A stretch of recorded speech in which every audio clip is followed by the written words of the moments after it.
every Jew in this country believes that we should have the foreign policy that we have. So I think Israel should be in charge of their sovereignty, and we should never intrude on what they do.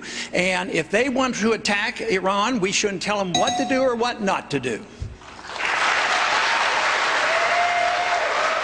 Congressman Paul, in 2007, in an interview, you were asked, should gays be allowed to marry? You said, quote, sure, they can do whatever they want and call it whatever they want.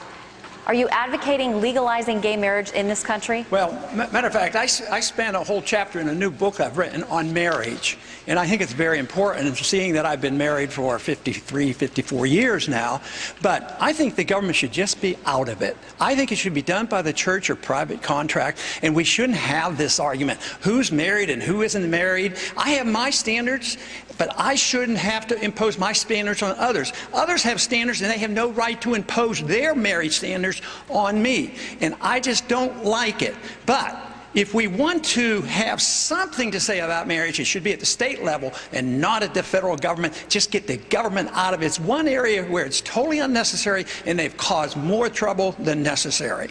All right. Given that answer, I have to ask you about your defense of the Defense of Marriage Act, which defines marriage as between one man and one woman. Even just weeks ago, you criticized this administration for its decision to no longer defend it against legal challenges. And the main reason there is the Defense of Marriage Act. And I've been quoted as I voted for it. Of course, I supported it, but I wasn't there. But because that bill actually protects the states. See, I do recognize that the federal government shouldn't tell the states what to do, and the Defense of Marriage Act was really designed to make sure that the states have the privilege of dealing with it, and the federal government can't impose their standards on them. Thank you, sir. Congressman Paul, I have the same question for you, sir. But let me add that Republicans have historically had success when appealing to union voters, blue-collar voters.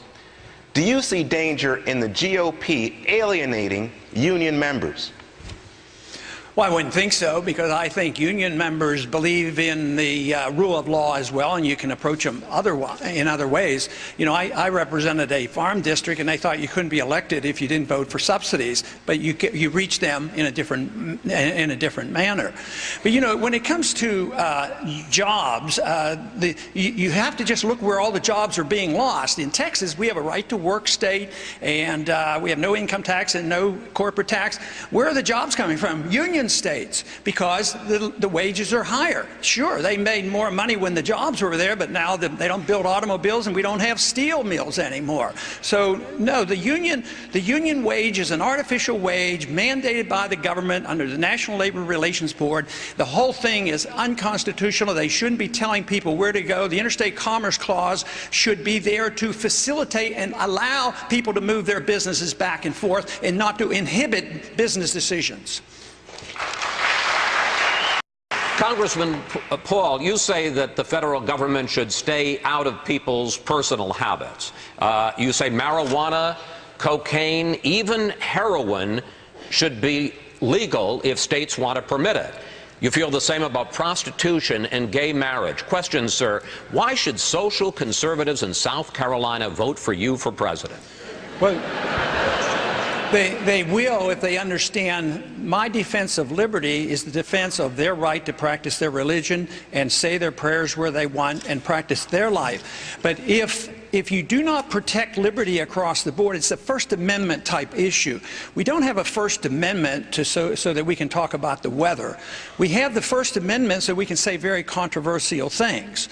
So for people to say that, yes, we have our religious beliefs protected, but people who want to follow something else or a controversial religion, you can't do this. If you have the inconsistency, then you're really not defending liberty. But there are strict rules on freedom of choice of this sort, because you can't hurt other people, you can't defame other people.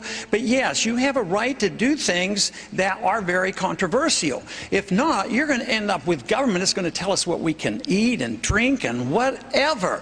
You know, it's amazing that we want freedom to pick the future, you know, our future in a spiritual way, but not when it comes to our personal habits. But Senator, are you suggesting that heroin and prostitution are an exercise of liberty? Well, you know, I probably never used those words. You put those words someplace. But yes, in essence, if I leave it to the states, it's going to be up to the states. Up until this past century, you know, for over 100 years they were legal. What you're inferring is, you know what? If we legalized heroin tomorrow, everybody's going to use heroin.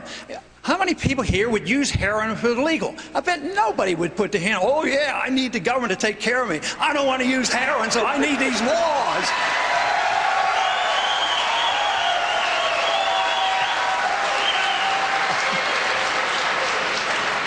I never thought heroin would get applause here in South Carolina.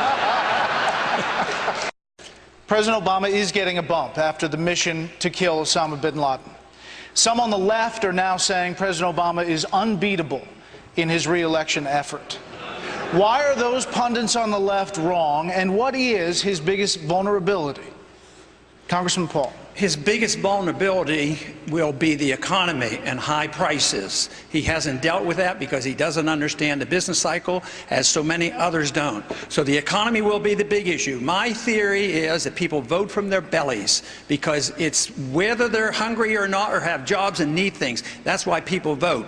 And we're in big trouble. Prices are going up. Unemployment is continuing to go up. And we have not had the necessary correction for the financial bubble created by our Federal Reserve System. And until you allow the correction and the liquidation of debt, you can't have growth.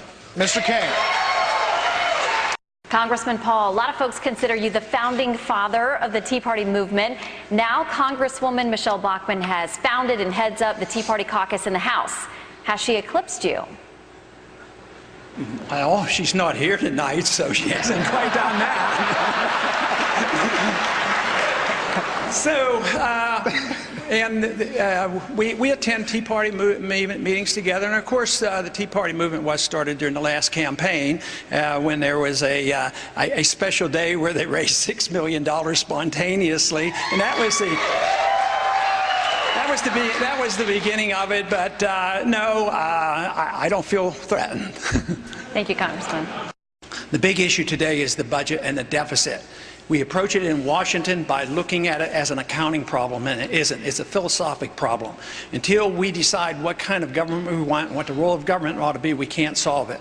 The role of government ought to be there to protect our liberties and to take care of our personal and provide a free market economy and to provide for the national defense, which means that we bring our troops home and we restore sound money to this country.